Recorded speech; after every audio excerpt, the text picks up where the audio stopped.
सोचिए 2025 का पूरा साल और उसके करंट अफेयर्स को याद रखने का चैलेंज। ये जानकारी का एक बहुत बड़ा पहाड़ है। तो आज हम इसी से निपटने की एक मजबूत रणनीति पर बात करेंगे। तो बात करते हैं जनवरी 2025 की। ये महीना शुरू तो हुआ जश्न के साथ, लेकिन बहुत जल्द ही एक कठोर हकीकत सामने आ गई। चलिए समझते हैं कि आखिर हुआ क्या था। सोचिए, साल का पहला ही दिन था और अमेरिका में एक घरेलू आतंकी हमले में 15 लोगों की जान चली गई। बिल्कुल साल की शुरुआत में ही। न्यू ऑर्लियंस का ये जो हमला था ना, इसने पूरी दुनिया में एक चिंता की लहर दौड़ा दी। दिल्ली समेत दुनिया भर के कई बड़े शहरों में नए साल के जश्न के लिए सिक्योरिटी एकदम टाइट कर दी गई। ये एक तरह से रिमाइंडर था कि हम सब एक दूसरे से कैसे जुड़े हुए हैं। अब इसी ग्लोबल टेंशन के बीच भारत में एक ऐसा महीना शुरू हुआ जहां जीत और त्रासदी दोनों साथ साथ चल रहे थे। तो सवाल यही उठता है कि देश ने इस ड्युअलिटी का सामना आखिर किया कैसे। देखिए, ये स्लाइड ना उस महीने की पूरी कहानी बयां कर देती है। एक तरफ तो तरक्की हो रही थी, नई नई वंदे भारत ट्रेनें, खेलो इंडिया गेम्स की शुरुआत, इसरो अपनी नई उड़ान के लिए तैयार। लेकिन ठीक उसी वक्त दूसरी तरफ हमें बड़े झटके भी लग रहे थे। हाँ, 5 जनवरी को एक बहुत ही दुखद हादसा हुआ। इंडियन कोस्ट गार्ड का हेलीकॉप्टर क्रैश हो गया और हमने अपने 3 बहादुर जवानों को खो दिया। ये देश की आर्म्ड फोर्सेस के लिए तो एक बहुत ही मुश्किल घड़ी थी ही, पूरे देश के लिए एक बहुत बड़ा नुकसान था। पर जैसा मैंने कहा, दुख के साथ साथ उम्मीद भी थी, और वो उम्मीद इन चीज़ों में दिख रही थी। रेलवे मॉडर्न हो रहा था, स्पेस टेक्नोलॉजी में हम आगे बढ़ रहे थे और देश में स्पोर्ट्स को भी बड़ा बढ़ावा मिल रहा था। तो मतलब देश रुक नहीं रहा था। अच्छा, तो ये महीना सिर्फ इन उतार चढ़ाव का नहीं था। ये एक बहुत ही बड़ा सांस्कृतिक और आध्यात्मिक महीना भी था। एक ऐसा वक्त जब लाखों करोड़ों लोग जश्न मनाने के लिए एक साथ आए। अब जरा इस टाइमलाइन पर नजर डालिए। पूरा जनवरी महीना कल्चरल इवेंट से भरा पड़ा था। प्रवासी भारतीय दिवस से लेकर महाकुंभ मेले की शुरुआत तक, चारों तरफ एक जश्न का माहौल था। तो महीने के जश्न की शुरुआत हुई दुनिया भर में फैले भारतीयों को एक साथ लाने से। फोकस इस बात पर था कि ये लोग जो बाहर रहते हैं, वो भारत के विकास में, भारत को आगे बढ़ाने में कैसे मदद कर सकते हैं, उनकी भूमिका क्या हो सकती है।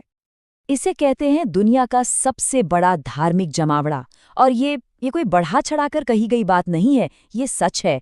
महाकुंभ मेला 13 जनवरी को प्रयागराज में शुरू हुआ और फिर 29 तारीख को आया मौनी अमावस्या का शाही स्नान, जब करोड़ों श्रद्धालुओं ने डुबकी लगाई। और फिर आया 26 जनवरी का दिन। भारत ने अपना 76वां गणतंत्र दिवस मनाया। इस बार की चीफ गेस्ट थे इंडोनेशिया के राष्ट्रपति, और उनका आना कहीं ना कहीं दोनों देशों के बीच जो मजबूत रिश्ते बन रहे हैं, उसी का एक संकेत था। और देखिए कितनी दिलचस्प बात है, इस परेड में बेस्ट झांकी का अवार्ड मिला उत्तर प्रदेश को। और उनकी झांकी का थीम क्या था? महाकुंभ 2025। जो उस महीने की सबसे बड़ी सांस्कृतिक पहचान थी, वही गणतंत्र दिवस पर भी छाई रही। तो एक तरफ तो भारत में ये सब चल रहा था, कल्चर और डेवलपमेंट का जश्न, लेकिन सवाल यह है कि देश की सीमाओं के बाहर क्या हो रहा था। जनवरी में भारत ग्लोबल स्टेज पर भी एक बहुत अहम प्लेयर था और आसपास की घटनाओं का भी उस पर असर पड़ रहा था। हम बात कर रहे हैं दावोस की, जहां वर्ल्ड इकोनॉमिक फोरम की मीटिंग हुई। दुनिया भर के बड़े बड़े लीडर्स वहां इकट्ठा हुए थे भविष्य की चुनौतियों पर बात करने के लिए। और इस साल जो 2 मुद्दे सबसे ज्यादा छाए रहे, वो थे एआई यानी आर्टिफिशियल इंटेलिजेंस और क्लाइमेट चेंज। और भारत ने इन सभी डिस्कशंस में एक बहुत ही महत्वपूर्ण भूमिका निभाई। उसी दौरान, जैसा कि ये चार्ट दिखा रहा है, हमारे पड़ोस में एक बड़ी प्राकृतिक आपदा भी आई। तिब्बत नेपाल बॉर्डर के पास 7.1 मैग्नीट्यूड का एक जबरदस्त भूकंप आया। और अगर डिप्लोमेसी की बात करें तो भारत और इराक के बीच एक अहम समझौता हुआ, टैक्स से जुड़ा हुआ, ताकि डबल टैक्सेशन से बचा जा सके। अच्छा, ये सब तो वो बातें थीं जो हेडलाइंस में थी, लेकिन इन बड़ी बड़ी घटनाओं के पीछे सरकार और पॉलिसी मेकिंग का वो काम भी चुपचाप चल रहा था, जो असल में देश का भविष्य तय करता है। और ये सिर्फ कोई छोटे मोटे पॉलिसी चेंज नहीं थे, ये बहुत बड़े बदलाव थे। Social justice, economic growth, digital governance, हर फील्ड में। जैसे त्रिपुरा ने भाषिनी के साथ एक एग्रीमेंट साइन किया। अब ये भाषिनी क्या है? ये सरकार का एआई वाला लैंग्वेज ट्रांसलेशन प्लेटफॉर्म है। मतलब अब सरकारी सर्विसेज हर किसी को उसकी अपनी भाषा में मिल सकेंगी। ये एक बहुत बड़ा कदम है। तो कुल मिलाकर देखें तो जनवरी 2025 ने एक बहुत ही मिला जुला मंच तैयार किया। जश्न भी था, दुख भी था, ग्लोबल लेवल पर चर्चाएं भी थीं और जमीनी स्तर पर पॉलिसी भी बन रही थीं। लेकिन असली सवाल तो ये है, क्या ये सब सिर्फ जनवरी की कहानी बन के रह जाएगा, या फिर ये जीत, ये त्रासदियां और ये नई नीतियां आने वाले पूरे साल की दिशा तय करेंगी? तो फरवरी 2025 भारत के लिए ये महीना आखिर कैसा रहा, चलिए जरा समझते हैं। आर्थिक फैसलों से लेकर सुरक्षा से जुड़ी बड़ी कार्रवाइयों तक, उन सारी घटनाओं को जिन्होंने मिलकर इस महीने की कहानी लिखी। देखिए, हम यहाँ सिर्फ तारीखों और घटनाओं की एक लिस्ट नहीं देखने वाले नहीं, बल्कि हम इन सब को जोड़कर एक पूरी तस्वीर बनाएंगे और ये समझेंगे कि इस महीने की सारी हलचल का असल में मतलब क्या था। तो चलिए शुरू करते हैं। इस महीने को बेहतर समझने के लिए हमने इसे 4 खास हिस्सों में बांटा है: अर्थव्यवस्था, सुरक्षा, टेक्नोलॉजी और हाँ, आखिर में संस्कृति और खेल। सबसे पहले बात करते हैं पैसे की, मतलब अर्थव्यवस्था की। फरवरी में कुछ ऐसे बड़े फैसले हुए जो आने वाले पूरे साल के लिए देश की आर्थिक दिशा तय करने वाले हैं। अच्छा, यहाँ एक बहुत ही दिलचस्प पैटर्न दिखता है। एक तरफ केंद्र सरकार ने यूनियन बजट पेश किया, जो कि पूरे देश का एक तरह से इकोनॉमिक रोडमैप है। और ठीक उसी दौरान राज्य के लेवल पर देखिए, केरल ने इन्वेस्ट केरल ग्लोबल समिट का आयोजन किया। क्यों? ताकि दुनिया भर से निवेश लाया जा सके। मतलब बड़े पैमाने पर राष्ट्रीय योजना और जमीनी स्तर पर राज्यों की अपनी पहल, दोनों चीजें एक साथ चल रही थी। तो आर्थिक मोर्चे के साथ साथ देश की सुरक्षा पर भी पूरा ध्यान बना हुआ था। और फरवरी में इस एरिया में 2 अलग-अलग तरह की गतिविधियां हमें देखने को मिली। इस महीने सुरक्षा के 2 पहलू बिल्कुल साफ दिखे। पहला था आंतरिक सुरक्षा से जुड़ा हुआ, जहां 9 फरवरी को छत्तीसगढ़ के बीजापुर में नक्सलवाद माओवाद से जुड़ी एक बड़ी मुठभेड़ की खबर आई। और दूसरा पहलू था हमारे रक्षा क्षेत्र का आधुनिकीकरण, जिसके तहत सेना के लिए एडवांस्ड कम्युनिकेशन सिस्टम्स खरीदने के लिए बड़े कॉन्ट्रैक्ट्स की घोषणा हुई। तो एक तरफ देश के भीतर की चुनौतियों पर कार्रवाई और दूसरी तरफ भविष्य के लिए रक्षा तैयारियों को मजबूत करने का काम। सुरक्षा के बाद अब जरा गियर बदलते हैं और रुख करते हैं टेक्नोलॉजी की दुनिया का, जहां भारत ने ग्लोबल स्टेज पर एक काफी अहम भूमिका निभाई। फरवरी में सबकी नजरें पेरिस पर थीं, जहां एआई एक्शन समिट हुआ था। आप इसे ऐसे समझिए कि ये आर्टिफिशियल इंटेलिजेंस के भविष्य पर बात करने के लिए दुनिया के बड़े देशों की एक बहुत ही जरूरी मीटिंग थी। यहां एक बहुत ही दिलचस्प कनेक्शन देखने को मिलता है। 10 फरवरी को भारत पेरिस में एआई पर हो रही एक ग्लोबल चर्चा की सह अध्यक्षता कर रहा था।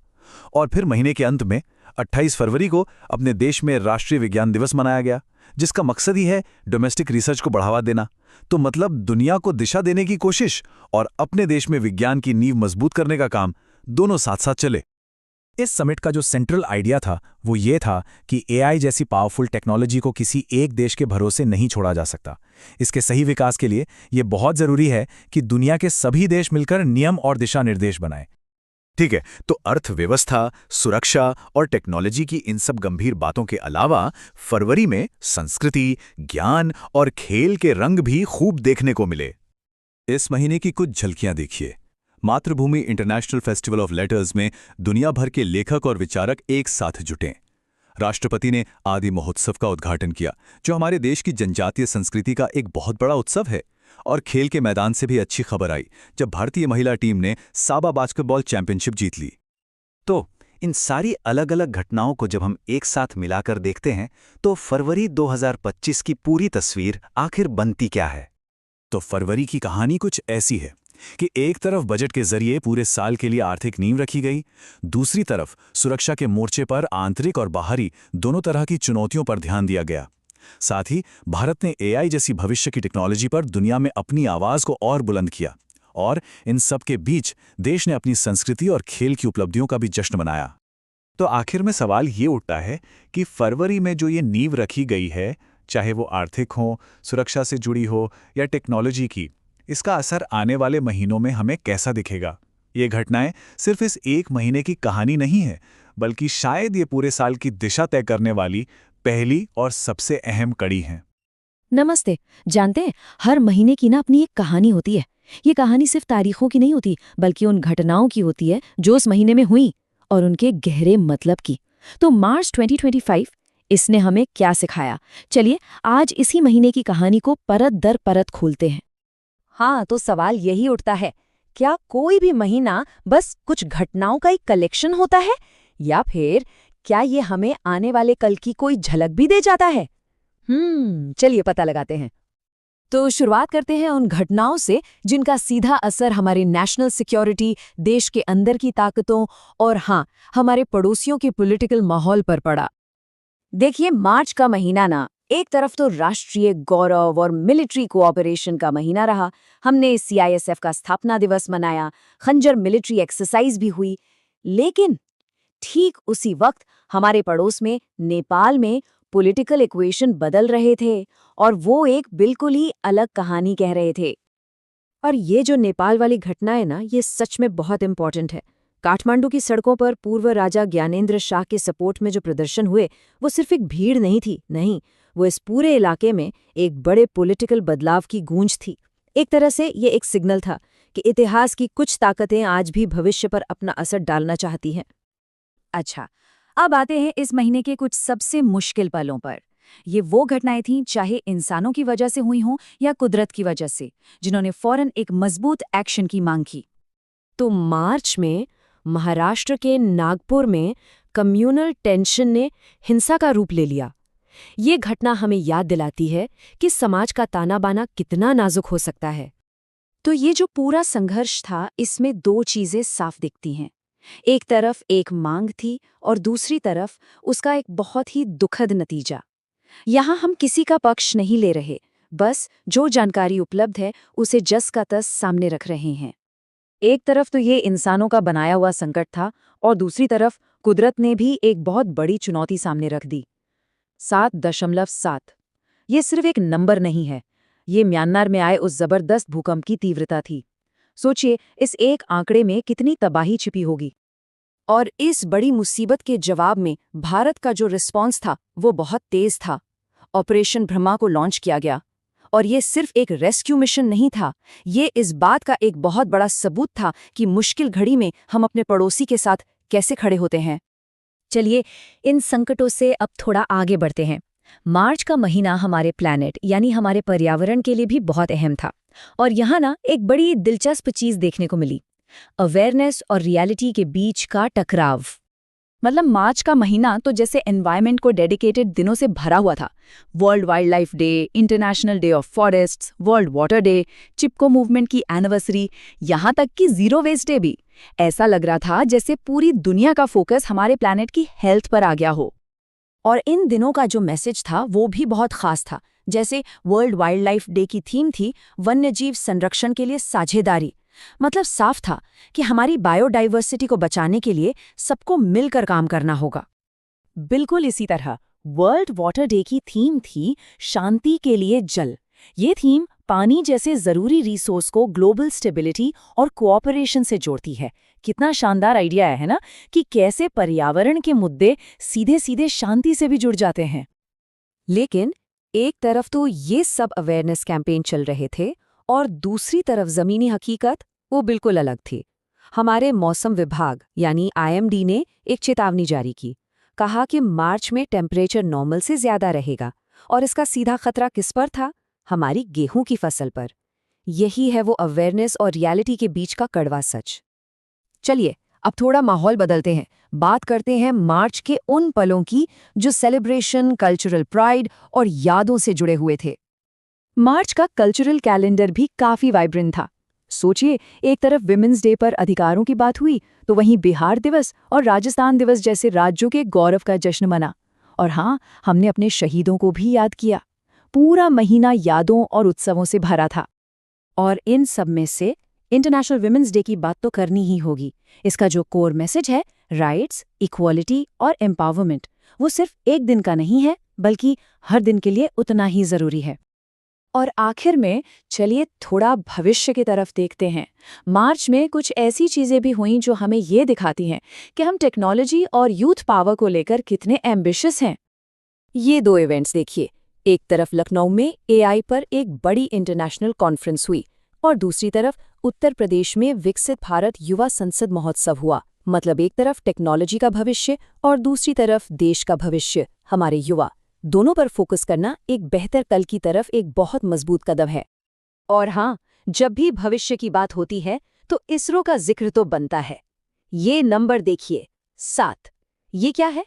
ये है मार्च 2026 तक इसरो के प्लान किए गए बड़े स्पेस मिशंस की संख्या। ये दिखाता है कि स्पेस एक्सप्लोरेशन को लेकर हमारा विजन कितना क्लियर और कितना बड़ा है। हमारी नजरें सचमुच सितारों पर हैं। तो मार्च 2025 का महीना हमें सिखाता क्या है? हमने सेलिब्रेशन भी देखे, कॉन्फ्लिक्ट भी देखा और फ्यूचर की तरफ बढ़ते कदम भी देखे।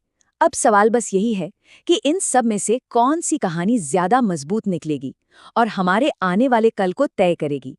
खैर, ये एक ऐसा सवाल है जिसका जवाब तो हमें आने वाला वक्त ही देगा। अप्रैल 2025 भारत के लिए ये एक ऐसा महीना था जिसमें बहुत कुछ हुआ। एक साथ कई बड़ी घटनाएं हुई। तो चलिए आज इन घटनाओं की गहराई में उतरते हैं और समझते हैं कि ये सब मिलकर एक बदलते हुए भारत की क्या कहानी कह रही हैं। तो सवाल ये है कि अप्रैल 2025 में भारत ने असल में देखा क्या? देखिए, ये महीना सिर्फ कुछ अलग-थलग हेडलाइंस का नहीं था। ये सारी घटनाएं ना एक बड़ी कहानी के छोटे-छोटे हिस्से थे। आइए इसी कहानी को एक-एक करके समझते हैं। सबसे पहले बात करते हैं अर्थव्यवस्था की, मतलब इकोनॉमी की नब्ज टटोलते हैं।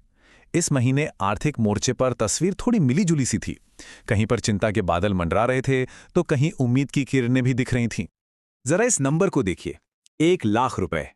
22 अप्रैल को 10 ग्राम 24 कैरेट सोने की कीमत ने इस लेवल को पार कर दिया। ये सिर्फ एक रिकॉर्ड नहीं था, बल्कि ये बाजार में फैली एक तरह की बेचैनी का, एक अनिश्चितता का बड़ा संकेत था। और बात यहीं खत्म नहीं हुई। देखिए, एक तरफ सोना आसमान छू रहा था और वहीं दूसरी तरफ IMF यानी इंटरनेशनल मॉनेटरी फंड ने भारत की विकास दर का अनुमान 6.5% से घटाकर 6.2% कर दिया। ये एक साफ इशारा था कि आर्थिक मोर्चे पर अब थोड़ा संभल कर चलने का वक्त है। लेकिन ऐसा नहीं था कि इन चुनौतियों को देखकर सरकार और बाकी संस्थाएं चुप बैठी थीं। एक्शन भी हो रहा था। जैसे महाराष्ट्र में इलेक्ट्रिक गाड़ियों को बढ़ावा देने के लिए एक नई पॉलिसी लाई गई। RBI ने इकोनॉमी को और बेहतर समझने के लिए नए सर्वे शुरू किए और तो और हाईवे पर बिना रुके टोल देने का एक नया पायलट सिस्टम भी शुरू किया गया। अच्छा, अब इकोनॉमी से हटकर जरा पर्यावरण की ओर चलते हैं। यहाँ भी कहानी बड़ी दिलचस्प थी। एक तरफ एक बड़ा संकट सामने खड़ा था, तो दूसरी तरफ भविष्य को सुरक्षित करने के लिए बड़े कदम भी उठाए जा रहे थे। ये टाइमलाइन देखिए, ये उस महीने की पूरी कहानी बता देती है। अप्रैल की शुरुआत से ही भारत और पाकिस्तान में भयानक गर्मी पड़ रही थी और इसी संकट के बीच सरकार ने 16 अप्रैल को प्रदूषण कम करने के लिए नए नियम लागू किए और 20 अप्रैल को चीता प्रोजेक्ट को आगे बढ़ाते हुए 2 चीतों को नए घर में शिफ्ट किया। तो सवाल उठता है कि ये ग्रीन हाउस गैस उत्सर्जन वाले नियम आखिर हैं क्या? देखिए, अगर इसे आसान भाषा में समझें तो ये भारत के पर्यावरण को बचाने की दिशा में एक बहुत बड़ा कदम है। इसका मकसद ये है कि देश की तरक्की भी होती रहे, लेकिन साथ-साथ प्रदूषण भी कंट्रोल में रहे। मतलब विकास और पर्यावरण के बीच एक बैलेंस बनाने की कोशिश। चलिए अब देखते हैं कि देश के अंदर और दुनिया के साथ क्या चल रहा था। इस महीने कुछ ऐसी घटनाएं हुईं जिन्होंने देश के अंदर और बाहर दोनों ही जगहों पर काफी हलचल पैदा की। अप्रैल के महीने में पश्चिम बंगाल के मुर्शिदाबाद जिले से सामाजिक अशांति की कुछ खबरें आईं। हुआ यह कि वक्फ संशोधन अधिनियम 2025 के खिलाफ हो रहे विरोध प्रदर्शनों ने हिंसक रूप ले लिया था। रिपोर्ट्स के मुताबिक आगजनी हुई, ट्रेन सेवाओं में रुकावट आई और दुर्भाग्य से 3 लोगों की जान भी चली गई। एक तरफ देश के अंदर ये तनाव था, तो वहीं दूसरी तरफ भारत दुनिया के साथ अपने रिश्ते और मजबूत कर रहा था। प्रधानमंत्री मोदी ने सऊदी अरब का दौरा किया, जहां डिफेंस, एनर्जी और ट्रेड जैसे जरूरी मुद्दों पर बातचीत हुई। इतना ही नहीं, म्यांमार में ऑपरेशन ब्रह्मा के तहत भारतीय सेना मुश्किल में फंसे लोगों की मदद कर रही थी, जो दुनिया के सामने भारत का एक मानवीय चेहरा पेश करता है। इसी महीने देश ने भारतीय सिनेमा के एक सितारे, एक लेजेंड मनोज कुमार जी को हमेशा के लिए खो दिया। 87 साल की उम्र में उनका निधन हो गया और उन्हें पूरे राजकीय सम्मान के साथ अंतिम विदाई दी गई। सच में एक युग का अंत हो गया। तो जब हम इन सारी घटनाओं को एक साथ जोड़कर देखते हैं तो आखिर तस्वीर क्या बनती है? चलिए इस पूरे महीने का सार निकालते हैं और देखते हैं कि ये हमें आने वाले कल के बारे में क्या संकेत देता है। ये टेबल देखिए, ये पूरे महीने की कहानी को बहुत साफ तरीके से हमारे सामने रखती है। अर्थव्यवस्था में सावधानी बरतने के संकेत थे, पर्यावरण के मोर्चे पर संकट और समाधान दोनों साथ साथ चल रहे थे, और राष्ट्रीय स्तर पर अंदरूनी चुनौतियों के बावजूद भारत दुनिया में अपनी जगह बनाने में लगा हुआ था। और आखिर में ये सबसे बड़ा सवाल, अप्रैल 2025 की ये घटनाएं, ये आने वाले बाकी साल के लिए क्या इशारा कर रहे हैं? ये महीना हमें एक ऐसे भारत की झलक दिखाता है जो एक ही समय पर कई चुनौतियों का सामना कर रहा है और नए मौकों को भी गले लगा रहा है। अब सोचने वाली बात यह है कि इन घटनाओं का असर हमारे भविष्य पर कैसा और कितना गहरा होगा। नमस्कार। मई 2025 भारत के लिए ये एक ऐसा महीना था जिसने कई बड़े सवाल खड़े कर दिए। एक तरफ देश की सुरक्षा की चिंताएं थीं, तो दूसरी ओर आर्थिक तरक्की की नई उम्मीदें जाग रही थीं। आज हम यही जानेंगे कि इस एक महीने में ऐसा क्या क्या हुआ जिसने शायद आने वाले समय की पूरी दिशा ही तय कर दी। तो सवाल यही उठता है कि मई 2025 को आखिर याद कैसे रखा जाएगा? क्या ये वो महीना था जब देश का पूरा फोकस अपनी सुरक्षा पर था, या फिर आर्थिक महत्वाकांक्षाओं को उड़ान देने पर? चलिए इसी गुत्थी को सुलझाने की कोशिश करते हैं और इन दोनों ही पहलुओं को जरा करीब से देखते हैं। मई का महीना सच में हलचल से भरा हुआ था। ऐसा लग रहा था जैसे देश एक साथ कई मोर्चों पर, कई फ्रंट्स पर आगे बढ़ रहा हो। एक ओर अपनी सुरक्षा को मजबूत करने की लगातार कोशिशें चल रही थी, तो वहीं दूसरी ओर आर्थिक मोर्चे पर भी बड़े और अहम कदम उठाए जा रहे थे। तो सबसे पहले बात करते हैं सुरक्षा की। मई के महीने में यहाँ दो बिल्कुल अलग अलग कहानियां एक साथ चल रही थीं। एक तरफ पूरे देश में एक बहुत बड़ी मॉक ड्रिल हो रही थी, एक तरह की प्रैक्टिस, और दूसरी तरफ हमारे सुरक्षा बल असली खतरों का डटकर सामना कर रहे थे। ये नंबर देखिए जरा, 244 जिले। जी हां, पूरे 244 जिले। सोचिए इसका पैमाना कितना बड़ा होगा। देश भर में एक साथ एक बहुत बड़ी मॉक ड्रिल में हिस्सा ले रहे थे। इसका नाम था ऑपरेशन अभ्यास। और पता है क्या, 1971 के बाद से ये अब तक की सबसे बड़ी सिविल डिफेंस ड्रिल थी। ये दिखाता है कि देश किसी भी इमरजेंसी के लिए कितनी गंभीरता से तैयारी कर रहा था। लेकिन ये सिर्फ एक मामूली अभ्यास नहीं था। सोचिए, एयर रेड सायरन बज रहे हैं, शहरों में पूरी तरह से ब्लैकआउट किया जा रहा है और लोगों को सुरक्षित जगहों पर निकालने की प्रैक्टिस हो रही है। ये सब असल में युद्ध जैसी किसी भी मुश्किल घड़ी का सामना करने की तैयारी का हिस्सा था। इससे साफ है कि सरकार और नागरिक दोनों हर चुनौती के लिए तैयार रहना चाहते हैं। मगर जैसा मैंने कहा, ये सब सिर्फ तैयारी नहीं थी। जहां एक तरफ देश प्रैक्टिस कर रहा था, वहीं दूसरी ओर देश के भीतर असली एक्शन भी हो रहा था। हमारे सुरक्षा बल असल खतरों से निपट रहे थे। ऑपरेशन ब्लैक फॉरेस्ट के तहत सुरक्षा बलों ने नक्सल माओवादी विद्रोहियों के खिलाफ एक बड़ी और लक्षित कार्रवाई की। ये वो समूह हैं जो दशकों से देश के कुछ हिस्सों में सक्रिय रहे हैं। इस ऑपरेशन में कई बड़े नेताओं के पकड़े जाने की खबरें आईं, जो इस लड़ाई में एक बहुत ही महत्वपूर्ण मोड़ साबित हुआ। सुरक्षा तो एक पहलू था, बिल्कुल सही, लेकिन किसी भी देश की तरक्की के लिए उसकी अर्थव्यवस्था भी उतनी ही जरूरी है। तो मई 2025 में आर्थिक मोर्चे पर क्या हो रहा था? भविष्य के लिए कौन से बड़े फैसले लिए जा रहे थे? चलिए देखते हैं। इस महीने करोड़ों नौकरी पेशा लोगों के लिए एक बहुत अच्छी खबर आई। सरकार ने ईपीएफ यानी कर्मचारी भविष्य निधि पर ब्याज दर बढ़ाकर 8.25% कर दी। इसका सीधा सा मतलब है कि जो मेहनत की कमाई है उस पर अब ज्यादा रिटर्न मिलेगा। ये सुनने में शायद एक छोटा बदलाव लगे, लेकिन ये लाखों परिवारों की बचत पर एक बड़ा असर डालेगा। देखिए, बात सिर्फ एक चीज की नहीं थी। ऐसा नहीं था कि सरकार का ध्यान सिर्फ एक ही तरफ हो। एक तरफ ईपीएफ की ब्याज दर बढ़ाई गई, तो दूसरी तरफ 47 नए जलमार्ग बनाने का ऐलान हुआ। साथ ही रेलवे स्टेशनों को भी एकदम मॉडर्न बनाया जा रहा था। मतलब हर फैसला एक बड़ी पिक्चर का हिस्सा था, और वो पिक्चर थी देश के इंफ्रास्ट्रक्चर को, उसके बुनियादी ढांचे को मजबूत करना और व्यापार को बढ़ावा देना। और रेलवे तो भारत की लाइफलाइन है, जीवन रेखा है। प्रधानमंत्री द्वारा 103 अमृत भारत स्टेशनों का उद्घाटन सिर्फ एक सेरेमनी नहीं थी, बल्कि ये देश के रेलवे नेटवर्क को पूरी तरह से बदलने की एक बहुत बड़ी योजना का हिस्सा था। आधुनिक स्टेशन, बेहतर सुविधाएं, ये सब आम आदमी के सफर को आसान और आरामदायक बनाने के लिए था। लेकिन कोई भी देश सिर्फ सुरक्षा और अर्थव्यवस्था से तो नहीं बनता, है ना? उसकी असली पहचान तो उसकी संस्कृति और उसके समाज से होती है। तो फिर मई 2025 में भारत का सामाजिक और सांस्कृतिक माहौल कैसा था? बिहार में 7वें खेलो इंडिया यूथ गेम्स का आयोजन किसी बड़े उत्सव से कम नहीं था। जरा सोचिए, 10,000 से ज्यादा युवा एथलीट्स, 28 अलग अलग तरह के खेल। ये सिर्फ एक स्पोर्ट्स इवेंट नहीं था, बल्कि ये देश के भविष्य के सितारों में, हमारे फ्यूचर चैंपियंस में एक बहुत बड़ा निवेश था। एक तरफ जहां त्योहारों की धूम थी, वहीं दूसरी तरफ प्रकृति अपना एक अलग ही रूप दिखा रही थी। तेलंगाना में 12 दिनों तक सरस्वती पुष्करालू का धार्मिक उत्सव बड़े धूमधाम से मनाया गया, लेकिन देश के कई हिस्सों में लोग खराब मौसम से जूझ रहे थे। मौसम का कहर सच में लोगों पर भारी पड़ रहा था। उत्तर भारत में लोग भीषण गर्मी से बेहाल थे, तो कई जगहों पर बाढ़ ने घरों और फसलों को तबाह कर दिया था। ये वाकई एक मुश्किल समय था, जिसने लोगों के धैर्य की भी परीक्षा ली। और इन सब गंभीर घटनाओं के बीच महीने के आखिर में एक हल्की फुल्की मजेदार बात भी हुई। 30 मई को अंतर्राष्ट्रीय आलू दिवस मनाया गया। शायद ये याद दिलाने का एक तरीका था कि बड़ी बड़ी चुनौतियों के बीच भी जीवन की छोटी छोटी खुशियों को नहीं भूलना चाहिए। तो मई 2025 की इन सभी घटनाओं को जब हम एक साथ रखकर देखते हैं, तो हमें क्या पता चलता है? ये महीना हमें भारत के बारे में क्या बताता है, क्या सीख मिलती है? मई 2025 ने हमें एक ऐसे भारत की झलक दिखाई जो एक ही समय में कई चुनौतियों का सामना कर रहा था और कई मौकों का फायदा भी उठा रहा था। ये एक ऐसा देश था जो अपनी सुरक्षा को लेकर एकदम अलर्ट था, अपनी अर्थव्यवस्था को लेकर महत्वाकांक्षी था और अपनी सांस्कृतिक जड़ों से मजबूती से जुड़ा हुआ था।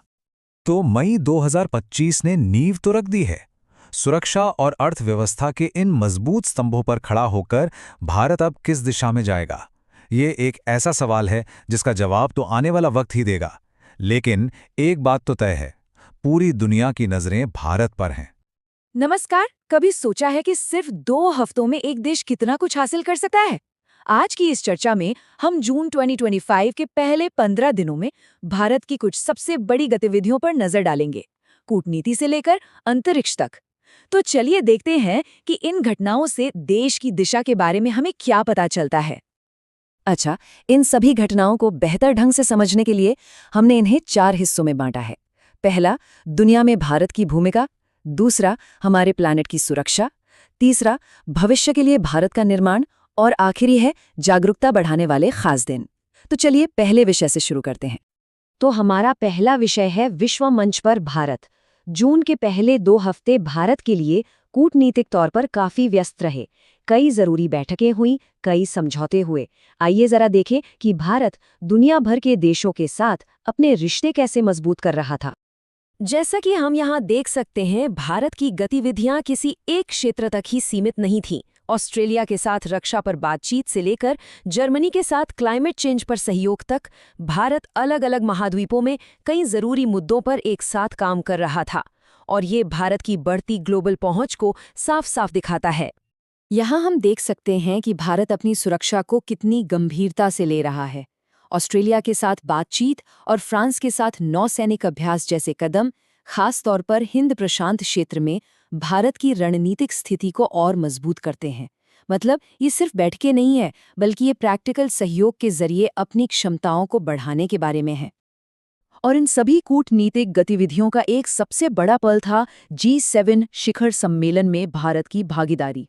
सोचिए, दुनिया की सबसे बड़ी अर्थव्यवस्थाओं के समूह द्वारा एक खास मेहमान के तौर पर बुलाया जाना, ये अपने आप में बताता है कि ग्लोबल स्टेज पर भारत की आवाज को कितना महत्व दिया जा रहा है। चलिए अब अपने दूसरे विषय पर आते हैं, हमारे ग्रह की रक्षा। जून का पहला पखवाड़ा सिर्फ कूटनीति के बारे में ही नहीं था। भारत ने पर्यावरण को बचाने की दिशा में भी कई बड़े और जरूरी कदम उठाए। ये बहुत दिलचस्प है कि भारत ने अपनी बड़ी बड़ी पर्यावरण घोषणाओं के लिए विश्व पर्यावरण दिवस और विश्व महासागर दिवस जैसे खास दिनों को चुना।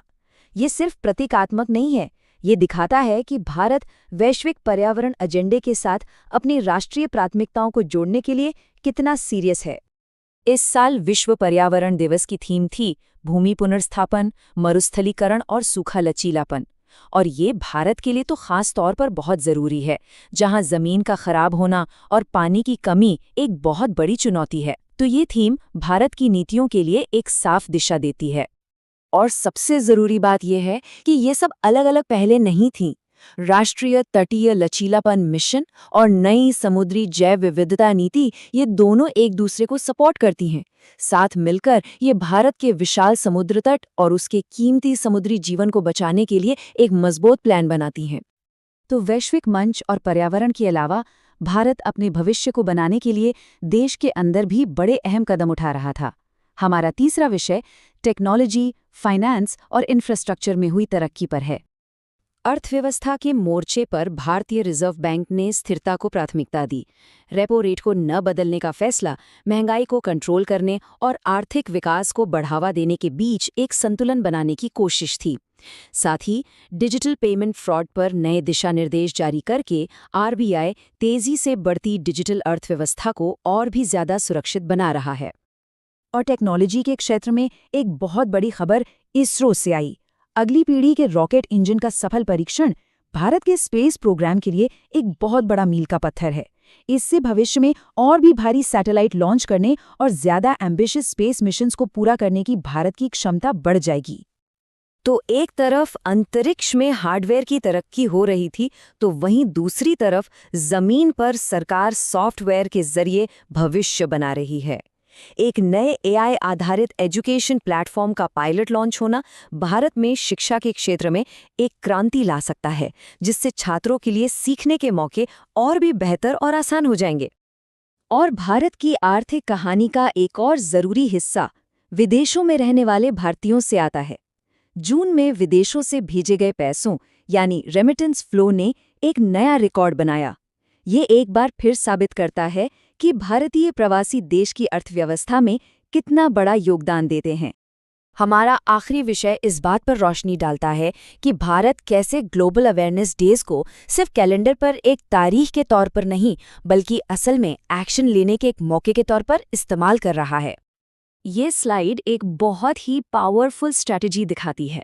देखिए, बाल श्रम के खिलाफ विश्व दिवस पर एक रिपोर्ट जारी करना, विश्व रक्तदाता दिवस पर एक अभियान शुरू करना और बुजुर्ग दुर्व्यवहार जागरूकता दिवस पर स्वास्थ्य बीमा योजना को और बढ़ाना। ये सभी उदाहरण दिखाते हैं कि कैसे जागरूकता को सीधे एक्शन में बदला जा रहा है। ऐसा एक्शन जो उन लोगों की मदद करे जिन्हें इसकी सबसे ज्यादा जरूरत है। इन बड़ी पहलों के अलावा जून के पहले पखवाड़े में विश्व दुग्ध दिवस और विश्व खाद्य सुरक्षा दिवस जैसे दूसरे जरूरी दिन भी मनाए गए, जो सार्वजनिक स्वास्थ्य और भलाई पर एक बड़े फोकस को दिखाते हैं। तो इस पूरे विषय से जो सबसे बड़ी बात निकल कर आती है वो ये है कि ये सिर्फ प्रतीकात्मक दिन नहीं थे। जून के इन 2 हफ्तों में हमने बार बार देखा कि कैसे विचारों और जागरूकता को ठोस नीतियों और एक्शन में बदला गया। तो जून 2025 के इन पहले 2 हफ्तों को देखें तो ये साफ है कि ये भविष्य के लिए नींव रखने का समय था। कूटनीतिक समझौतों से लेकर तकनीकी सफलताओं और सामाजिक पहलों तक कई बीज बोए गए हैं। अब सवाल ये है कि इनमें से कौन सी पहल भारत के भविष्य को सबसे ज्यादा आकार देगी। खैर, ये तो आने वाला वक्त ही बताएगा। नमस्कार। कभी कभी ना सिर्फ एक महीना ही पूरे साल का रुख मोड़ देता है। तो आज हम बात करेंगे जुलाई 2025 की और देखेंगे कि उस महीने में ऐसा क्या हुआ जिसने भारत के आने वाले कल के लिए बड़े ट्रेंड सेट कर दिए। तो जुलाई 2025 ये सिर्फ कैलेंडर का एक और महीना नहीं था, बिल्कुल नहीं। ये तो एक ऐसा महीना था जब भारत ने डिजिटल दुनिया में बड़ी छलांगें लगाईं, दुनिया भर में अपनी कूटनीति का लोहा मनवाया और देश के अंदर भी विकास की रफ्तार को तेज किया। मतलब एक्शन से भरपूर 31 दिन थे ये। अच्छा, तो इस पूरे महीने को ठीक से समझने के लिए हमने इसे कुछ हिस्सों में बांटा है। सबसे पहले देखेंगे एक बड़ी तस्वीर, फिर डिजिटल ट्रांसफॉर्मेशन की लहर पर बात करेंगे, विश्व मंच पर भारत की क्या स्थिति रही वो जानेंगे, फिर नागरिक कल्याण और देश की बुनियाद को मजबूत करने वाले कदमों पर नजर डालेंगे और आखिर में सबसे जरूरी बातें क्या रही वो सब समझेंगे। तो चलिए सबसे पहले बात करते हैं डिजिटल ट्रांसफॉर्मेशन की इस लहर की। इस महीने ना टेक्नोलॉजी ने हर चीज को छुआ, हेल्थ केयर से लेकर गवर्नेंस तक। आखिर वो कौन सी बड़ी छलांगे थीं जो भारत ने लगाईं? चलिए देखते हैं। अब यहां देखिए, इन पहलों की सबसे दिलचस्प बात इनका दायरा है, मतलब इनका स्केल। ये सिर्फ किसी एक सेक्टर तक ही सीमित नहीं था। आप देखिए, हेल्थ है, फिशरीज है, क्वांटम टेक्नोलॉजी जैसी एडवांस चीजें हैं, और तो और टूरिज्म भी। हर जगह डिजिटलीकरण पर जोर दिया गया। और ये टाइमलाइन साफ दिखाती है कि ये काम रुका नहीं, पूरे महीने ये रफ्तार बनी रही। 1 जुलाई को हेल्थ गाइडलाइंस आईं, 7 को फिशरीज का प्लेटफॉर्म और 23 को डिजिटल सेंसस की तैयारी की समीक्षा। मतलब लगातार बड़े बड़े कदम उठाए गए। इससे पता चलता है कि ये कितनी बड़ी प्राथमिकता थी। तो एक तरफ तो भारत देश के अंदर अपनी डिजिटल बुनियाद को मजबूत कर रहा था, और वहीं दूसरी तरफ दुनिया के मंच पर भी अपनी एक अलग छाप छोड़ रहा था। तो चलिए देखते हैं ये कैसे हो रहा था। डिप्लोमेसी के नजरिए से देखें तो जुलाई का महीना बहुत ही ज्यादा व्यस्त था। जापान के साथ स्मार्ट सिटी को लेकर बात हुई, अमेरिका के साथ डिफेंस टेक्नोलॉजी पर, और तो और यूरोपियन यूनियन के साथ ट्रेड और टेक्नोलॉजी काउंसिल में भी साझेदारी हुई। मतलब भारत ने कई अहम पार्टनरशिप्स को आगे बढ़ाया। यहाँ पे ना भारत की विदेश नीति का एक बहुत ही बारीक अंदाज देखने को मिलता है। देखिए, एक तरफ फ्रांस जैसे देश के साथ स्पेस और डिफेंस जैसे बहुत गहरे स्ट्रेटेजिक मुद्दों पर सहयोग हो रहा है, तो वहीं दूसरी तरफ यूरोपियन यूनियन जैसे बड़े ब्लॉक के साथ इकोनॉमी और टेक्नोलॉजी पर फोकस किया जा रहा है। मतलब हर रिश्ते की अपनी अलग जरूरत और अपना अलग फोकस। अच्छा, तो दुनिया के मंच से अब वापस देश के अंदर आते हैं। जुलाई में आम नागरिकों की भलाई और उनकी सुरक्षा को और बेहतर करने के लिए भी कई जरूरी नीतियां और कार्यक्रम लाए गए। जैसे कि 6 जुलाई को वन हेल्थ फ्रेमवर्क पर एक बहुत ही अहम रिपोर्ट आई। इसका सीधा सा मतलब यह है कि इंसानों की सेहत, जानवरों की सेहत और हमारा पर्यावरण, ये सब एक दूसरे से जुड़े हुए हैं। अब जैसे कोई बीमारी जानवरों से इंसानों में फैलती है, तो उसे रोकने के लिए सबको साथ लेकर एक ही नजरिए से काम करना होगा। फिर आया वर्ल्ड पॉपुलेशन डे। इस दिन एक रिपोर्ट जारी हुई जिसने फिर से ये बात साबित कर दी कि डेटा यानी कि आंकड़े कितने जरूरी हैं। सोचिए, अगर सही आंकड़े ही ना हो तो देश के संसाधनों और कल्याणकारी योजनाओं की प्लानिंग करना कितना मुश्किल हो जाएगा, लगभग नामुमकिन। और हाँ, शहरों में बाढ़ की जो समस्या बढ़ती जा रही है, उससे निपटने के लिए भी सरकार ने नई गाइडलाइंस जारी की। इसमें एक बिल्कुल साफ 4 स्टेप का प्लान है। कहाँ कितना खतरा है ये पता लगाने से लेकर अर्ली वार्निंग सिस्टम और ड्रेनेज को सुधारने तक सब कुछ शामिल है। अब बात करते हैं उन पिलर्स की, उन स्तंभों की जो किसी भी देश की नींव को मजबूत बनाते हैं। जुलाई में इकोनॉमी, सिक्योरिटी और हमारी विरासत, इन सभी एरिया में कई बड़े और जरूरी कदम उठाए गए। यहां पर फोकस 3 मुख्य स्तंभों पर था। 1, खेती किसानी से जुड़ी इकोनॉमी को बढ़ावा देना। 2, हमारे सैनिकों के बलिदान को सम्मान देना। और 3, देश के फाइनेंशियल सिस्टम को स्थिर और मजबूत रखना। और जाहिर है, कारगिल विजय दिवस का जिक्र तो होना ही था। ये एक ऐसा मौका था जब पूरा देश एक साथ आया, हमारे सशस्त्र बलों के उस बेमिसाल साहस और बलिदान को याद करने के लिए, उन्हें सम्मान देने के लिए। तो इस पूरे महीने की हर हलचल को देखने के बाद जुलाई 2025 से हम क्या खास बातें निकाल सकते हैं, और हाँ, कॉम्पिटिटिव एग्जाम्स के लिहाज से सबसे काम की चीजें क्या हैं? एग्जाम की तैयारी के लिए इन 4 चीजों पर जरूर ध्यान देना चाहिए। पहला, जरूरी तारीखें जैसे doctors day, population day, Kargil Vijay Diwas. दूसरा, टेक्नोलॉजी में क्या नया हुआ, जैसे डिजिटल हेल्थ, क्वांटम टेक्नोलॉजी। तीसरा, global partnerships, Bharat France, Bharat ASEAN वगैरह। और चौथा, पॉलिसी से जुड़े बड़े फैसले जैसे अर्बन फ्लड मैनेजमेंट। और आखिर में एक सवाल जो सोचने पर मजबूर करता है, एक ही महीने में इतनी सारी नई शुरुआत हुई, तो इनमें से वो कौन सी पहल होगी जो असल में भारत के भविष्य का रास्ता तय करेगी? क्या वो डिजिटल क्रांति होगी, या फिर दुनिया के मंच पर भारत की बढ़ती ताकत? ये एक बड़ा सवाल है। अगस्त 2025, क्या ये बस कैलेंडर का एक और महीना था? बिल्कुल नहीं। सोचिए, ये एक ऐसा वक्त था जब पूरी दुनिया और भारत भी एक अजीब से मोड़ पर खड़ी थी।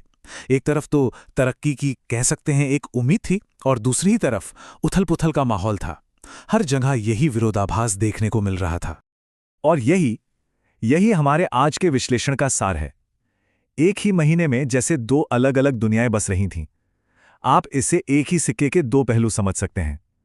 एक तरफ उम्मीद की रोशनी तो दूसरी तरफ संकट का अंधेरा।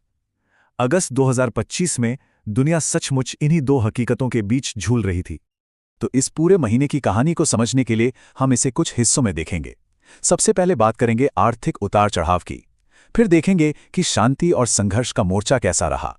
इसके बाद विज्ञान, खेल और संस्कृति की दुनिया में क्या कुछ हुआ, और आखिर में एक बड़ी राजनीतिक उथल-पुथल पर भी नजर डालेंगे।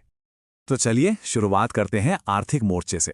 अगस्त 2025 में इकोनॉमी का हाल जानते हैं कैसा था?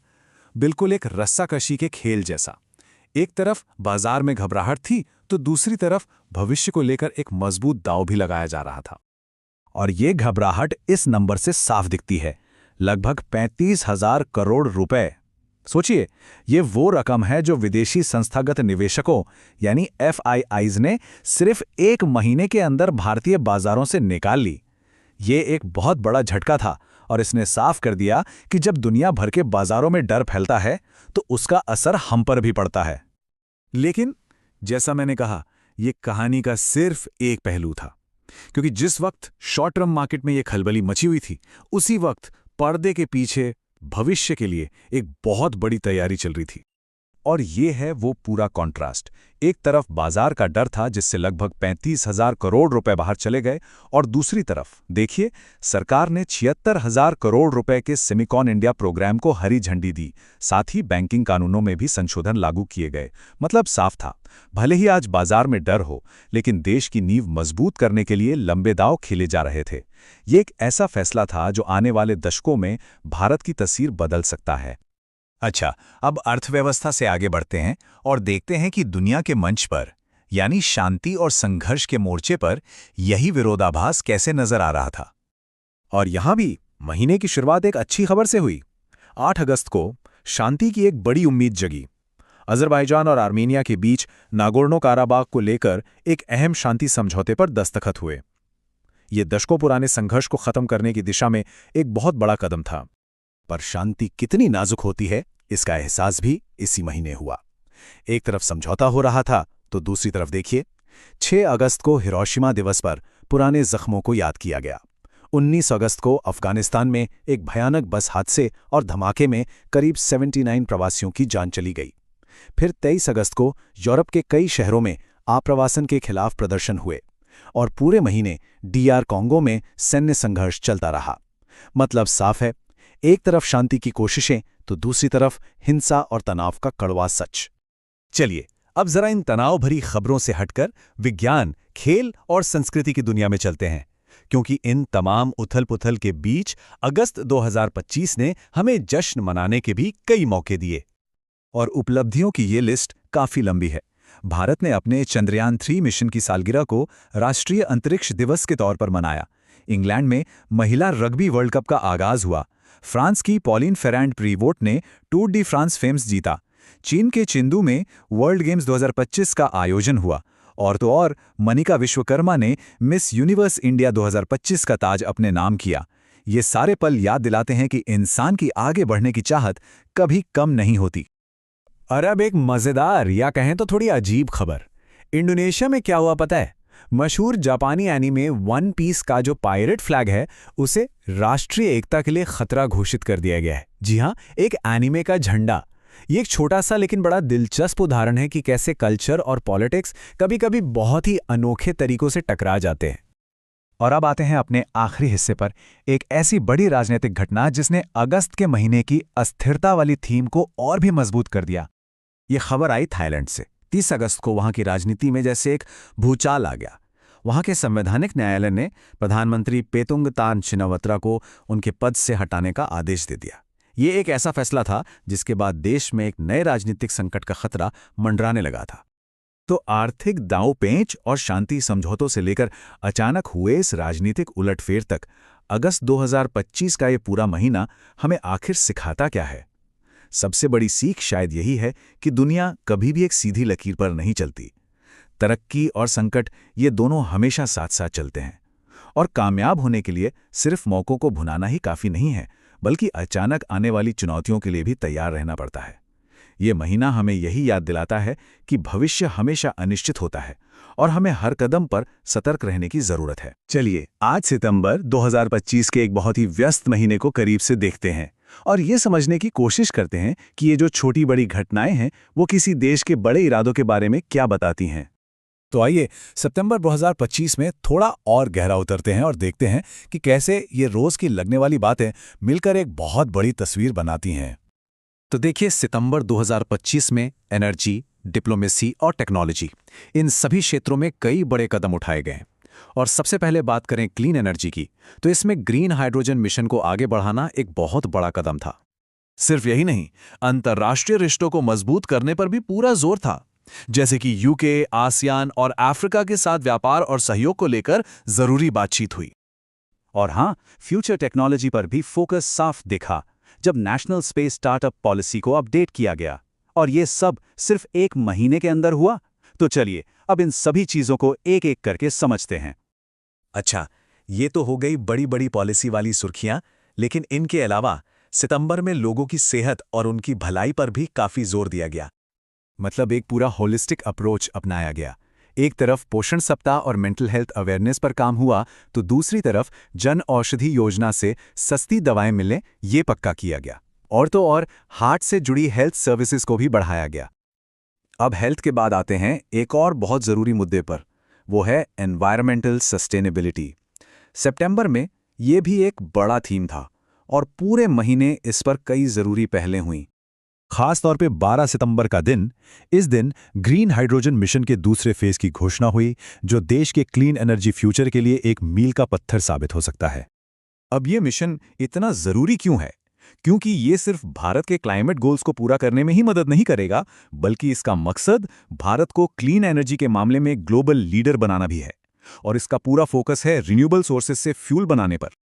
और ये कोई एक दिन की बात नहीं थी, ये कोशिशें लगातार चलती रहीं।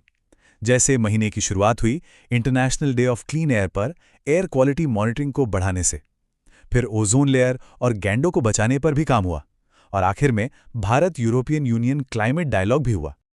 तो हमने हेल्थ और एनवायरनमेंट की बात कर ली।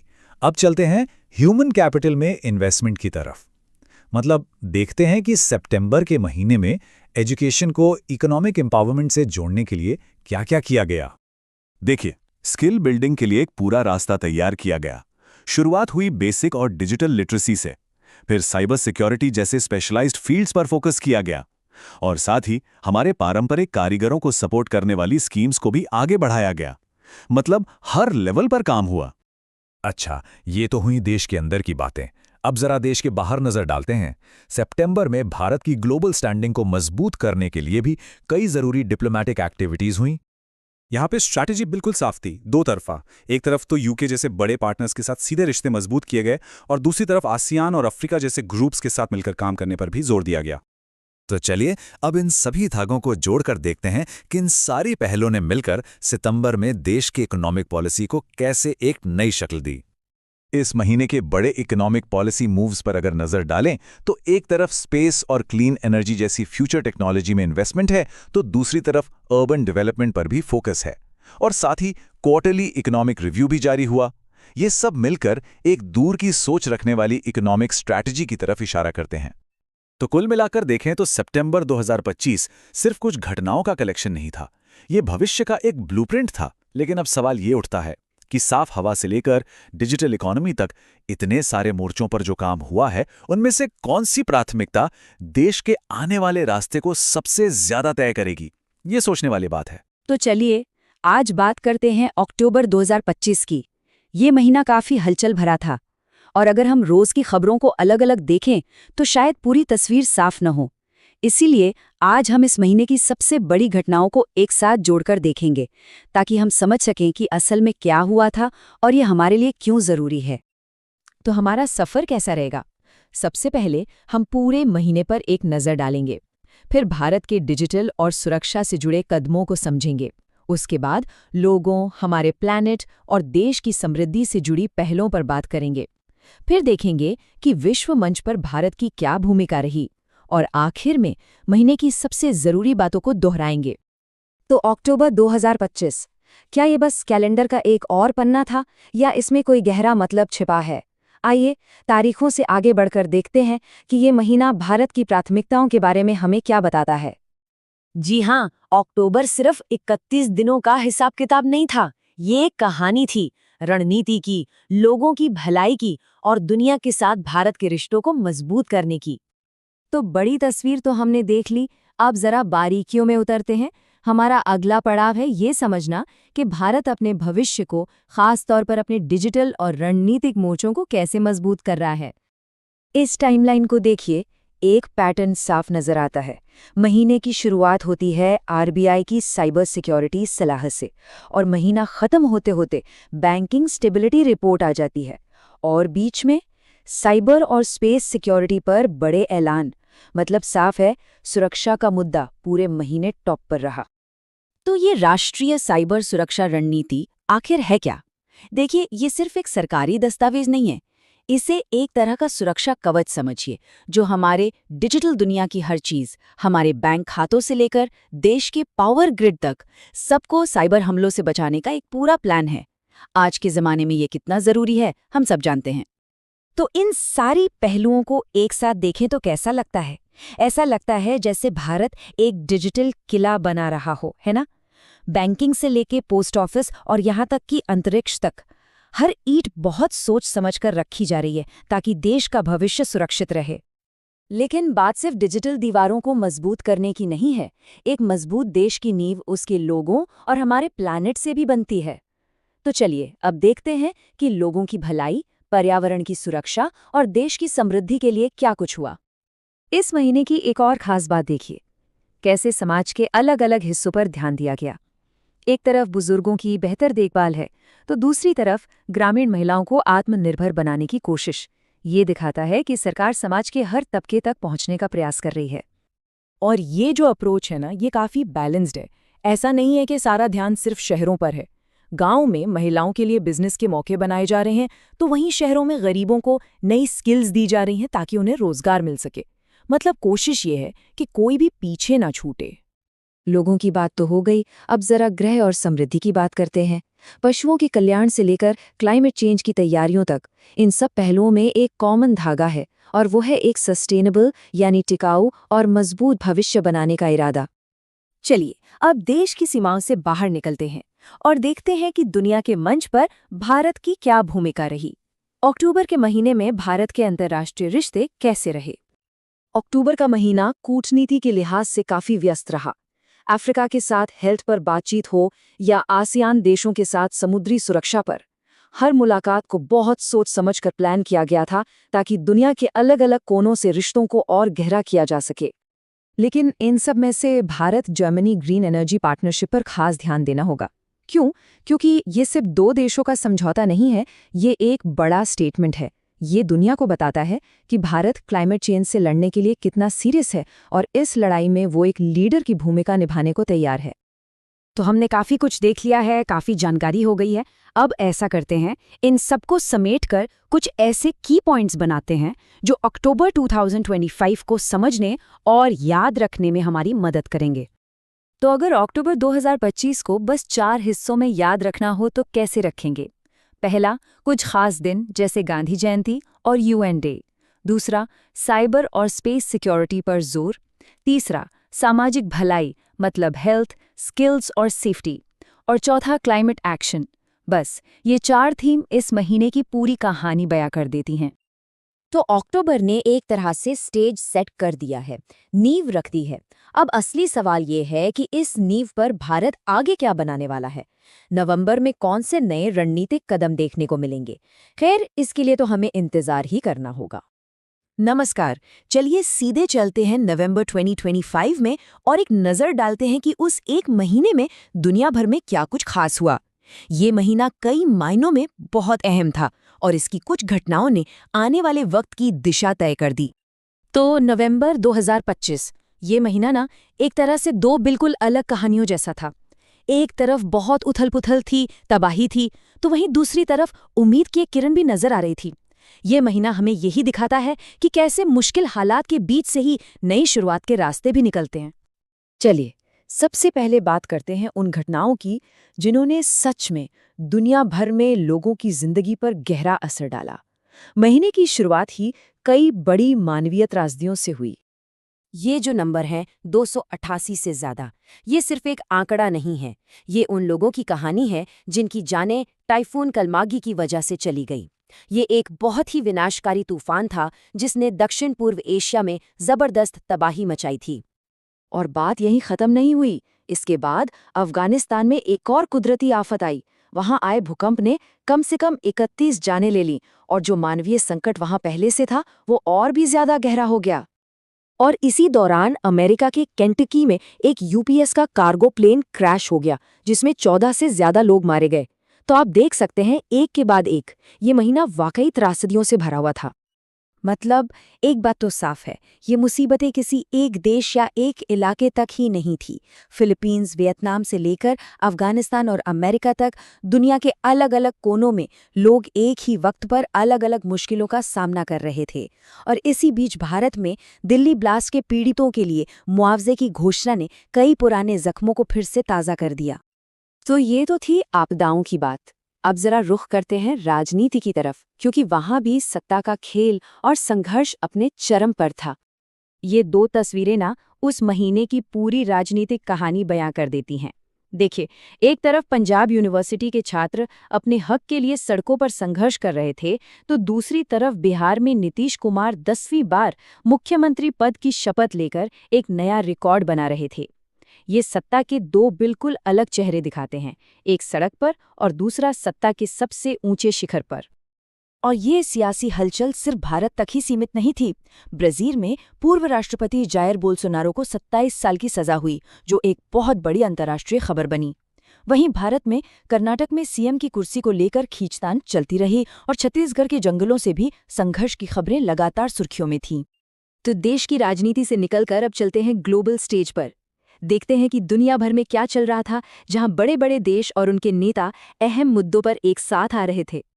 तो इस महीने ना कई बड़ी बड़ी इंटरनेशनल मीटिंग्स हुई, जैसे जोहान्सबर्ग में G20 समिट हुई, जहां दुनिया की इकोनॉमी पर बात हुई। फिर लुवांडा में यूरोप और अफ्रीका के देश शांति और तरक्की के लिए साथ आए। और इसी बीच यूनेस्को को भी एक नया लीडर मिला, मिस्र के खालिद अल एनानी के रूप में। लेकिन एक तरफ तो ये सब मीटिंग्स और शांति की बातें चल रही थी, और दूसरी तरफ ज़मीनी हकीकत कुछ और ही थी। खासकर मिडल ईस्ट में, जहां इजराइल और लेबनान के बीच तनाव की आग एक बार फिर से भड़क उठी थी। मतलब पूरे महीने उस इलाके से हवाई हमलों और झड़पों की खबरें आती रहीं। इससे एक बात तो साफ हो जाती है कि कागजों पर शांति की बात करना और जमीन पर उसे लाना, दोनों में कितना बड़ा फर्क होता है। अच्छा, इतनी सारी उथल-पुथल की बातें तो हो गईं, पर क्या सब कुछ नेगेटिव ही था? नहीं, बिल्कुल नहीं। इन चुनौतियों के बीच भी नवंबर 2025 में भविष्य को बेहतर बनाने की कोशिशें हो रही थी। अब बात करते हैं उम्मीद की। तो बड़ा सवाल यही उठता है कि इतने संकट और संघर्ष के माहौल में क्या भविष्य के लिए कोई ठोस, पॉजिटिव कदम उठाए भी गए? तो इसका जवाब है हाँ, बिल्कुल उठाए गए। खासकर भारत में भविष्य को लेकर 3 बड़े मोर्चों पर काम हुआ। पहला, पर्यावरण के लिए, जहां उत्तराखंड में हिमालय को बचाने पर चर्चा हुई। दूसरा, अर्थव्यवस्था के लिए, जहां विशाखापट्टनम में व्यापार और टेक्नोलॉजी में नया निवेश आया। और तीसरा, समाज के लिए, जहां आंध्र प्रदेश में किसानों के लिए एक बड़ी योजना शुरू की गई। और बात सिर्फ यहीं तक नहीं रुकी। क्रिकेट फैंस के लिए अच्छी खबर आई कि Rohit Sharma T20 world cup 2026 के एम्बेसडर बने। CII पार्टनरशिप समिट में नए निवेश के समझौते हुए और रायथन्ना मिकोसम जैसी योजनाओं ने ये दिखाया कि ज़मीनी स्तर पर भी बदलाव लाने की पूरी कोशिश जारी थी। तो आखिर में नवंबर 2025 की ये कहानी हमें क्या बताती है? ये महीना त्रासदियों, राजनीतिक खींचतान और तनाव से भरा था, ये सच है। लेकिन इसी महीने में सहयोग, नए विचारों और लोगों की भलाई के लिए भी काम हुआ। ये हमें सोचने पर मजबूर करता है कि अक्सर संकट के दौर में ही उम्मीद के नए रास्ते कैसे खुलते हैं, और एक महीने की ये चंद झलकियां हमारे आने वाले कल की कैसी तस्वीर बनाती हैं। नमस्कार। आज हम बात करने वाले हैं दिसंबर 2025 के पहले 2 हफ्तों की। वो कौन सी बड़ी घटनाएं थीं जिन्होंने दुनिया को एक नई दिशा दी? तो चलिए सीधे कहानी में उतरते हैं। तो सवाल ये है कि आखिर दिसंबर 2025 के पहले 2 हफ्तों की पहचान क्या थी? देखिए, ये एक ऐसा वक्त था ना, जहां एक तरफ तो जीत का जश्न मन रहा था और दूसरी तरफ गहरे दुख की छाया भी थी। मतलब उम्मीद और चुनौतियां दोनों एक साथ चल रही थीं। एक तरफ तो थी जीत और ये भारत के लिए एक बहुत ही गर्व का समय था। देश ने इंटरनेशनल स्टेज पर कह सकते हैं अपनी ताकत का लोहा मनवाया और कई बड़ी बड़ी उपलब्धियां हासिल की। लेकिन इसी जीत के साथ साथ एक त्रासदी भी थी। इन्हीं हफ्तों में कुछ ऐसी दिल दहला देने वाली घटनाएं हुईं जिनमें कई लोगों ने अपनी जान गंवा दी। ये हमें दिखाता है कि कैसे जीत और दुख सच में एक ही सिक्के के 2 पहलू बन गए थे। और हाँ, इन दोनों के बीच में थी उथल-पुथल। पॉलिटिकल लेवल पर बदलाव हो रहे थे, आम जिंदगी में रुकावटें आ रही थीं और तो और कुदरती आफतें भी थीं। इन सब ने मिलकर माहौल में एक अजीब सी बेचैनी बनाए रखी और हालात को और भी मुश्किल बना दिया। तो चलिए कहानी को आगे बढ़ाते हैं। सबसे पहले बात करते हैं भारत की उन इंटरनेशनल और इकोनॉमिक जीतों की जिन्होंने देश का कद दुनिया में और भी ऊंचा कर दिया। देखिए, 1 दिसंबर का दिन भारत के लिए डबल विक्ट्री वाला दिन था। एक तो इंटरनेशनल मैरीटाइम ऑर्गेनाइजेशन यानी आईएमओ में भारत फिर से चुना गया, और वो भी सबसे ज्यादा वोटों से। इसका सीधा मतलब है कि समुद्री सुरक्षा और व्यापार में भारत का दबदबा और बढ़ गया है। और दूसरी तरफ यूनेस्को के एग्जीक्यूटिव बोर्ड में भी भारत को जगह मिली, यानी अब एजुकेशन, कल्चर और साइंस से जुड़े ग्लोबल फैसलों में भारत की आवाज और भी दमदार होगी। और ये जीत सिर्फ इंटरनेशनल मंच तक ही सीमित नहीं थी। इकोनॉमी के फ्रंट पर भी एक जबरदस्त खबर आई। साल 2025-26 के पहले क्वार्टर में भारत की जीडीपी ग्रोथ रेट 7.8% पर पहुंच गई। ये उम्मीद से कहीं ज्यादा थी और इसने दिखाया कि देश की अर्थव्यवस्था कितनी मजबूत पटरी पर है। तो एक तरफ तो ये जश्न का माहौल था, लेकिन सिक्के का दूसरा पहलू भी था। देश के अंदर भी कई बड़ी चुनौतियां मुंह बाए खड़ी थी। तो चलिए अब जरा घर के अंदर झांकते हैं और देखते हैं कि वहां क्या चल रहा था।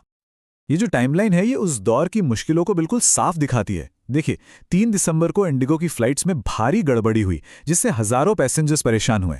उसके ठीक बाद गोवा से एक बहुत ही दर्दनाक खबर आई। एक नाइट क्लब में आग लगने से कई जानें चली गईं। और फिर 14 दिसंबर को दिल्ली में पॉल्यूशन इतना बढ़ गया कि GRF 4 लगाना पड़ा, और उसी दिन कांग्रेस की एक बड़ी रैली ने दिल्ली का सियासी पारा भी चढ़ा दिया।